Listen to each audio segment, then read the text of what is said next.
Hello guys, तो देख सकते हैं क्या हो रहा है तुम भैया।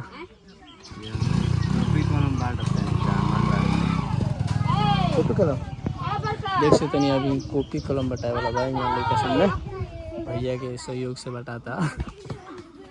भैया कॉपी कलम बटाते नहीं का?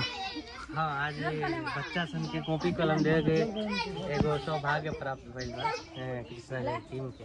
तो हमनी के ये चाहम सन कि रउआ सब प्यार बनैले रहे, ताकि हमनी के जीवन के आधा कमाई शिक्षा में चल जाओ। देख सकते हैं अभी फाइनली अभी लड़का सन के ढेर लड़का लोग तरह सन अभी नी सबके कॉपी कलम बटाए वाला बटे। तो बना रही हमने ब्लॉग के साथ दिखाओ देने आगे जगह जगह होता।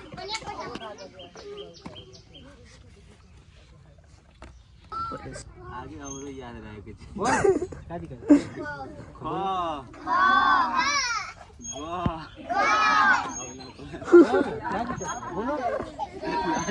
बोलो यार, आगे तनी के पढ़ाओ सब। क्या करे बड़ी बाबू? पढ़े पढ़े बोलो बाबू पढ़े। हां, आज क्या होके वाला बा? कॉपी दियाई के देता कॉपी? हमें कहता के देता?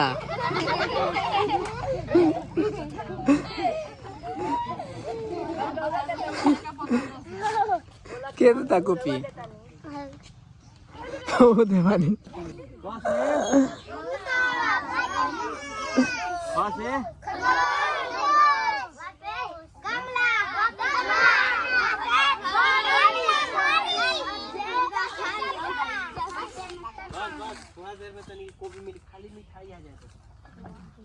आई भाई अपडेट में बुझाता बंद कर दे। ठीक बा।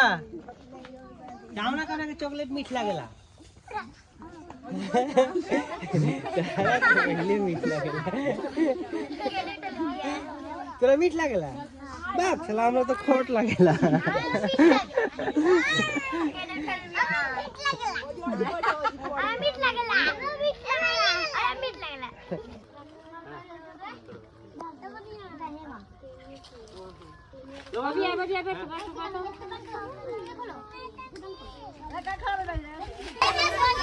हाँ तो भैया कॉपी कलम बांटे क्वेश्चन महसूस होता बहुत अच्छा लागल है। रउआ सब के प्यार बना रहो ताकि ये से बड़ काम करी सन। प्राइमरी से प्राथमिक से हाई स्कूल हर जगह जाए के मौका मिलो रउआ सब के योगदान से। ए कॉपी कलम मिलल बा पढ़े हो के बानी रोज रोज आए आ जालो। तो देख सकते हैं लड़का से कॉपी कलम बटाए हुआ तो जाता है कितना खुश होके। अगले बार हाई स्कूल चाहे बिल्कुल रउआ सब के प्यार है तो उससे बड़े स्कूल तक जाम सब के ताकि प्यार बने लगे।